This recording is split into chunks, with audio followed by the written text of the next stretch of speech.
ಜೀವ ಉಳಿಸೋ ಆಂಬ್ಯುಲೆನ್ಸ್ಗಳಿಗೆ ಜೀವ ಭದ್ರತೆ ಇಲ್ಲ.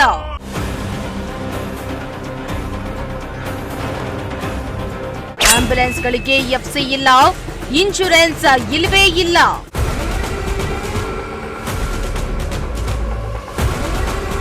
ಇನ್ಶೂರೆನ್ಸ್ ಇಲ್ಲದ ಆಂಬ್ಯುಲೆನ್ಸ್ ಅಪಘಾತಕ್ಕೀಡಾದ್ರೆ ರೋಗಿಗಳ ಪಾಡೇನು?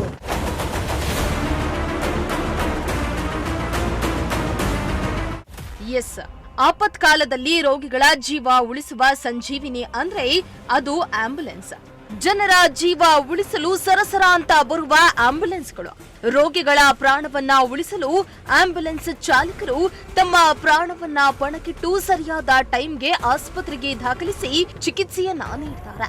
ಡಾಕ್ಟರ್ ಹಾಗೂ ಆಂಬ್ಯುಲೆನ್ಸ್ ಚಾಲಕರನ್ನ ಪ್ರಾಣ ಉಳಿಸುವ ದೇವರು ಅಂತಾನೆ ಕರೀತಾರೆ. ಆದ್ರೆ ಈಗ ಆಂಬ್ಯುಲೆನ್ಸ್ಗಳೇ ಜನರ ಜೀವಕ್ಕೆ ಕುತ್ತಾಗ್ತಾ ಇವೆ. ಅರೆ, ಅದ್ಹೇಗೆ ಆಂಬ್ಯುಲೆನ್ಸ್ಗಳು ಪ್ರಾಣಕ್ಕೆ ಕುತ್ತಾಗ್ತಾ ಇವೆ ಅಂತೀರಾ? ತುಮಕೂರಿನಲ್ಲಿರೋ ಅದೆಷ್ಟೋ ಆಂಬ್ಯುಲೆನ್ಸ್ಗಳು ಫುಲ್ ಡೇಂಜರ್ ಆಗಿವೆ. ಎಮರ್ಜೆನ್ಸಿ ಅಂತ ಆಂಬ್ಯುಲೆನ್ಸ್ ನಲ್ಲಿ ಹೋಗಿ ಅಕಸ್ಮಾತ್ ಆಗಿ ಅಪಘಾತಗಳೇನಾದ್ರೂ ಆದ್ರೆ ನಿಮ್ಮ ಪ್ರಾಣಕ್ಕೆ ಕುತ್ತಾಗೋ ಚಾನ್ಸ್ ಜಾಸ್ತಿ ಇದೆ. ಅದ್ಯಾಕೆ ಹೀಗೆ ಹೇಳ್ತಾ ಇದ್ದೀವಿ ಅಂತೀರಾ? ಈ ಸ್ಟೋರಿಯನ್ನ ಕಂಪ್ಲೀಟ್ ಆಗಿ ನೋಡಿ.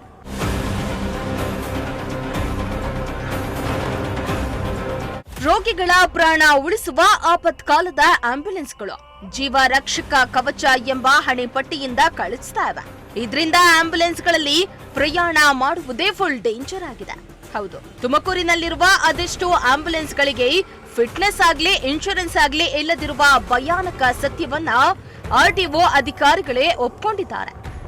ಎಫ್ಸಿ ಇಲ್ಲದ ಆಂಬ್ಯುಲೆನ್ಸ್ಗಳಲ್ಲಿ ರೋಗಿಗಳನ್ನ ಕರೆದೊಯ್ಯುವ ಮಾರ್ಗದಲ್ಲೇನಾದ್ರೂ ಅವಘಡ ಆದ್ರೆ ರೋಗಿಗಳು ಹಾಗೂ ಆಂಬ್ಯುಲೆನ್ಸ್ನಲ್ಲಿರೋ ಸಂಬಂಧಿಕರ ಜೀವಕ್ಕೆ ಸುರಕ್ಷತೆನೇ ಇಲ್ಲವಾಗಿದೆ.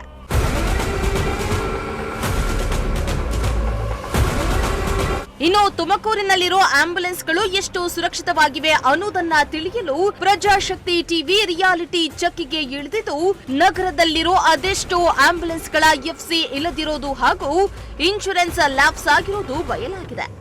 ತುಮಕೂರಿನಲ್ಲಿ ಓಡಾಡ್ತಾ ಇರೋ ಆಂಬ್ಯುಲೆನ್ಸ್ಗಳಲ್ಲಿ UP 85 BT 1022 ಸಂಖ್ಯೆಯ ಆಂಬ್ಯುಲೆನ್ಸ್ ವಾಹನದ ಇನ್ಶೂರೆನ್ಸ್ ಲ್ಯಾಪ್ಸ್ ಆಗಿ 3-4 ತಿಂಗಳಾಗಿದ್ರೆ KA 51A 1925 ನೋಂದಣಿಯ ಆಂಬ್ಯುಲೆನ್ಸ್ಗೆ ಎಫ್ಸಿ ಮುಗಿದಿದೆ.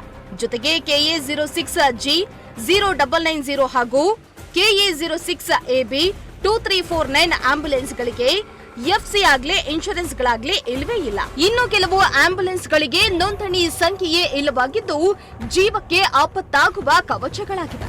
ಇನ್ಶೂರೆನ್ಸ್ ಎಫ್ಸಿ ಇಲ್ಲದ ಆಂಬ್ಯುಲೆನ್ಸ್ಗಳಲ್ಲಿ ಏನಾದ್ರೂ ರೋಗಿಗಳು ಪ್ರಯಾಣ ಮಾಡಿ ಅಕಸ್ಮಾತ್ ಆಗಿ ಅಪಘಾತಗಳು ಸಂಭವಿಸಿದ್ರೆ ಯಾರು ಹೊಣೆ? ಅಕಸ್ಮಾತ್ ಅಪಘಾತದಲ್ಲಿ ಗಾಯಗಳಾದ್ರೆ ಚಿಕಿತ್ಸಾ ವೆಚ್ಚವನ್ನ ಯಾರು ಭರಿಸ್ತಾರೆ? ಕುಟುಂಬಸ್ಥರಿಗೆ ನೆರವಾಗುವವರು ಯಾರು?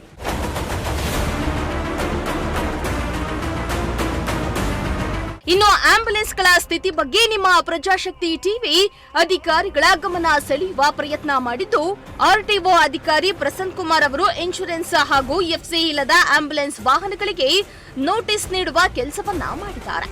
ನೋಟಿಸ್ಗೂ ಆಂಬ್ಯುಲೆನ್ಸ್ ಚಾಲಕರು ಕ್ಯಾರಿ ಅನ್ನಲಿಲ್ಲ ಅಂದ್ರೆ ಮುಂದಿನ ಕ್ರಮ ಕೈಗೊಳ್ಳುವುದಾಗಿ ಎಚ್ಚರಿಕೆಯನ್ನ ಕೂಡ ನೀಡಿದ್ದಾರೆ. ಈಗ ತುಮಕೂರು ನಗರದಲ್ಲಿ ವಿತೌಟ್ ಎಫ್ಸಿ ಮತ್ತು ಇನ್ಶೂರೆನ್ಸ್ ಲ್ಯಾಪ್ಸ್ ಆಗಿರುವಂತ ತುಂಬಾ ಆಂಬ್ಯುಲೆನ್ಸ್ ಗಾಡಿಗಳು ಓಡಾಡ್ತಾ ಇದೆ. ಅದರಿಂದ ಜನಕ್ಕೆ ತುಂಬಾ ತೊಂದರೆ ಆಗುತ್ತೆ. ಮುಂದೆ ಆಕ್ಸಿಡೆಂಟ್ ಏನಾದ್ರು ಆದ್ರೆ ಅವ್ರಿಗೆ ಒಳಗಡೆ ಇರೋರ್ಗು ಇನ್ಶೂರೆನ್ಸ್ ಕ್ಲೈಮ್ ಆಗಲ್ಲ, ಆಚೆ ಇರೋರ್ಗು ಏನು ಇದಾಗಲ್ಲ. ಆಮೇಲೆ ಅವ್ರು ಹೆಂಗ್ ಬೇಕು ಹಂಗೆ ಓಡಿಸ್ತಾರೆ. ನಿಮ್ಗೆ ಗೊತ್ತು, ಸಿಗ್ನಲ್ ಫಾಲೋ ಇದನ್ನ ಮಾಡಲ್ಲ, ಇದನ್ನ ಹಾಕೊಂಡು ಓಡಾಡ್ತಾರೆ. ಹೆಚ್ಚು ಕಮ್ಮಿ ಆದಾಗ ಇನ್ಶೂರೆನ್ಸ್ ಎಫ್ಸಿ ಇಲ್ದಿರೋ ವೆಹಿಕಲ್ಸ್ ಓಡಾಡಬಾರ್ದು ರಸ್ತೆಯಲ್ಲಿ. ನಾವು ಹಲವಾರು ಬಾರಿ ಇನ್ಸ್ಪೆಕ್ಟರ್ಗೆ ಮೆಮೋಸ್ ಕೊಟ್ಟಿದ್ದೀವಿ. ಇನ್ನೊಂದ್ಸಲಿ ಸ್ಪೆಷಲ್ ಡ್ರೈವ್ ಕೊಟ್ಟು ಇದನ್ನು ಆಂಬ್ಯುಲೆನ್ಸ್ ಚೆಕ್ ಮಾಡೋಕ್ಕೆ ಇವತ್ತೇ ನೆನ್ನೆ ಆಲ್ರೆಡಿ ಒಂದು ಮೆಮೋ ಕೊಟ್ಟಿದ್ವಿ ನೀವು ಬಂದು ಹೋದ್ಮೇಲೆ. ಮತ್ತು ಇನ್ನೊಂದು ಈಗ ಮೆಮೊ ಕೊಟ್ಟು ಇಮಿಡಿಯೇಟಾಗಿ ಎಲ್ಲ ಸ್ಟ್ಯಾಂಡ್ಗೆ ಹೋಗಿ ಚೆಕ್ ಮಾಡೋಕ್ಕೆ ಹೇಳ್ತೀವಿ. ಅದನ್ನು ಸ್ಕೂಲ್ ಬಸ್ ಎಲ್ಲ ಆಲ್ಮೋಸ್ಟ್ ಎಲ್ಲ 90% ಕ್ಲಿಯರ್ ಮಾಡಿದ್ವಿ. ಸ್ಕೂಲ್ಗೆ ಹೋಗಿದ್ದಾರೆ. ಪ್ರತಿಯೊಂದು ಸ್ಕೂಲ್ಗೆ ಹೋಗಿ ಎಲ್ಲ ಇನ್ಸ್ಪೆಕ್ಷನ್ ಮಾಡಿ ಫಿಟ್ನೆಸ್ ಇಲ್ಲದವ್ರಿಗೆ ಆ ಸ್ಕೂಲವ್ರಿಗೆ ನೋಟಿಸ್ ಕೊಟ್ಟು ಯಾವುದೇ ಎಫ್ಸಿ ಇಲ್ಲದೆ ಎಲ್ಲ ಇದೋ ಗಾಡಿಗಳು ಸೀಸ್ ಮಾಡ್ತೀವಿ ಅಂತ ಹೇಳಿ ನಮ್ಮ ಇನ್ಸ್ಪೆಕ್ಟರ್ಸ್ ಎಲ್ಲ ಸ್ಟ್ರಿಕ್ಟಾಗಿ ವಾರ್ನ್ ಮಾಡಿ ಬಂದಿದ್ದಾರೆ. ಆಲ್ಮೋಸ್ಟ್ 99% ಎಫ್ಸಿ ಮಾಡ್ಕೊಂಡಿದ್ದಾರೆ ಸ್ಕೂಲ್ ಗಾಡಿಗಳು. ರನ್ನಿಂಗ್ ಇರೋ ಸ್ಕೂಲ್ ವೆಹಿಕಲ್ಸ್ ಯಾವುದೂ ಇಲ್ಲ. ನಾನು ಟೋಟಲ್ ಎಲ್ಲ ಡಿಸ್ಟ್ರಿಕ್ಟ್ ನಮ್ಮದು 4 ತಾಲೂಕದ್ದು ಲಿಸ್ಟ್ ಮಾಡಿಸಿದ್ವಿ. ಇನ್ಸ್ಪೆಕ್ಟರ್ ಪ್ರತಿಯೊಂದು ಸ್ಕೂಲ್ಗೆ ಹೋಗಿದ್ದಾರೆ. ಎಲ್ಲ ಕಂಪ್ಲೀಟ್ ಹೋಗಿ ಬಂದಿದ್ದಾರೆ. ವಿತೌಟ್ ಇದನ್ನ ನಂಬರ್ ಪ್ಲೇಟ್ ಇಲ್ಲದೆ ಕೂಡ ತುಂಬ ಗಾಡಿಗಳು ಓಡಾಡ್ತಾ ಇದೆ. ಅಲ್ಲ, ನಂಬರ್ ಪ್ಲೇಟ್ ಇದು ಚೆಕಿಂಗ್ ಅದು ಸಿಕ್ಕಿದ್ರೆ ಕೇಸ್ ಆಗ್ತಾ ಇದ್ದಾರೆ. Without registration number plate every ಡ್ರೈವಲ್ಲಿ ಹೋದಾಗ ಎನ್ಫೋರ್ಸ್ಮೆಂಟ್ ಆಗ್ತಾನೆ ಇದೆ ನಂಬರ್ ಪ್ಲೇಟ್ಸ್. ಏನು ಆಕ್ಷನ್ ಮಾಡ್ತೀವಿ? ಅಲ್ಲ, ನಂಬರ್ ಪ್ಲೇಟ್ಗೆ ಫೈನ್ ಇದೆ, ದಂಡ. ಪೂರ್ತಿ ಯಾವುದು ಇನ್ಶೂರೆನ್ಸ್ ಏನೋ ಇಲ್ಲದೆ ಇರೋ ಇನ್ಶೂರೆನ್ಸ್ ಇಲ್ಲ ಗಾಡಿಗಳೆಲ್ಲ ಆಕ್ಷನ್, ಗಾಡಿ ಸೀಸ್ ಮಾಡ್ತಾ ಇದ್ದಾರೆ. ಇನ್ಶೂರೆನ್ಸ್ ಕಟ್ಟಿದ ಮೇಲೆ ಗಾಡಿ ಬಿಡ್ತಾ ಇದ್ವಿ, ಹಂಗೇನೋ ವೆಹಿಕಲ್ ಬಿಡ್ತಾ ಇಲ್ಲ. ಆಮೇಲೆ ಥರ್ಡ್ ಪಾರ್ಟಿ ಇನ್ಶೂರೆನ್ಸ್ ಕಟ್ಟಿದ ಮೇಲೆ ವೆಹಿಕಲ್ ರಿಲೀಸ್ ಮಾಡ್ತಾ ಇದ್ವಿ. ವಿತೌಟ್ ಇನ್ಶೂರೆನ್ಸ್ ಕಟ್ಟಿದ್ರೆ ನಾವು ವೆಹಿಕಲ್ ರಿಲೀಸೇ ಮಾಡ್ತಾ ಇಲ್ಲ, ಸೀಸ್ ಮಾಡಿ ಇಶ್ಯೂ ಮಾಡಿದ್ರು. ನೋಟಿಸ್ ಇಶ್ಯೂ ಮಾಡ್ತಾರೆ. ಇನ್ಸ್ಪೆಕ್ಟರ್ಸ್ ಎಲ್ಲ FC ವೆಹಿಕಲ್ ನೋಟಿಸ್ ಇಶ್ಯೂ ಮಾಡ್ತಾ ಇದ್ದಾರೆ. ರಸ್ತೆಯಲ್ಲಿ ಸಿಕ್ಕಿದ್ರೆ ಅವ್ರು ಇಮಿಡಿಯೇಟಾಗಿ ಕೇಸು ಬರೀತಾರೆ. Every month 700 to 1000 vehicles 1000 cases register ಮಾಡ್ತಾ ಇದ್ದಾರೆ. ಕೇಸು ಆಗ್ತಾ ಇದೆ. ಇನ್ನು FC ಇನ್ಶೂರೆನ್ಸ್ ಇಲ್ಲದ ವಾಹನಗಳನ್ನ ಓಡಾಡಿಸೋದು ಅಪರಾಧ. ಜನರ ಜೀವವನ್ನ ಉಳಿಸುವ ಆಂಬ್ಯುಲೆನ್ಸ್ಗಳಿಗೆ ಇನ್ಶೂರೆನ್ಸ್ ಆಗ್ಲಿ FC ಇಲ್ಲದಿದ್ರೆ ಜೀವ ಉಳಿಸಬೇಕಾದವರೇ ಜೀವ ತೆಗೆಯುವಂತಾಗತ್ತೆ. ಅವರ ಜೀವದ ಜೊತೆ ರೋಗಿಗಳು ಕುಟುಂಬಸ್ಥರ ಜೀವಕ್ಕೆ ಆಪತ್ತು ಉಂಟಾಗುತ್ತೆ. ಇನ್ನಾದ್ರೂ ಆಂಬ್ಯುಲೆನ್ಸ್ ಚಾಲಕರು ಎಚ್ಚೆತ್ತುಕೊಂಡು ಆದಷ್ಟು ಬೇಗ ತಮ್ಮ ವಾಹನಗಳ ಪ್ರಯಾಣದ ಸುರಕ್ಷತೆಗೆ ಬೇಕಾದ ನಿಯಮವನ್ನ ಫಾಲೋ ಮಾಡ್ತಾರಾ ಅನ್ನೋದನ್ನ ಕಾದು ನೋಡಬೇಕಾಗಿದೆ. ಕ್ಯಾಮರಾ ಪರ್ಸನ್ ಶಾಬಾಸ್ ಜೊತೆ ಚೇತನ್, ಪ್ರಜಾಶಕ್ತಿ ಟಿವಿ, ತುಮಕೂರು.